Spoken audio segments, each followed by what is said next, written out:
ভূ রাজনীতির গ্যাড়াকলে তৃতীয় বিশ্বে রাজনীতির সরল অঙ্কের মধ্যেও জটিল হয়ে পড়ে। এই যেমন বাংলাদেশের এই সময়ে নতুন করে আলোচনায় এসেছে জাতীয় সরকার প্রসঙ্গ।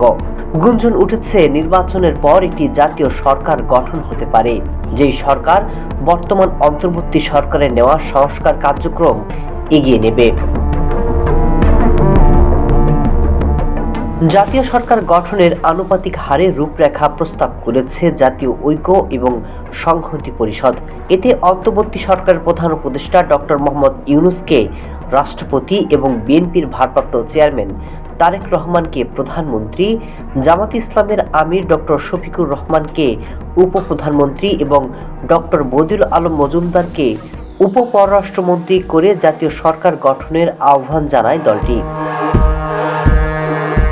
বিএনপি আরেকটি জাতীয় সরকারের ধারণাকে সামনে নিয়ে এসেছে, যার মূল কথা হলো নিরপেক্ষ সরকারের অধীনে নির্বাচনের পর আন্দোলনে অংশগ্রহণকারী সব দলকে নিয়ে জয়ী বা পরাজিত জাতীয় সরকার গঠন করা হবে।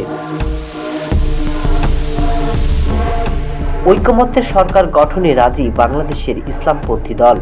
ত্রয়োদশ সংসদ নির্বাচন ঘিরে নিজ দলের পরিকল্পনার বিষয়ে রয়টার্সের সাথে কথা বলেছেন জামাতের আমির। If the parties come together, that will run the government.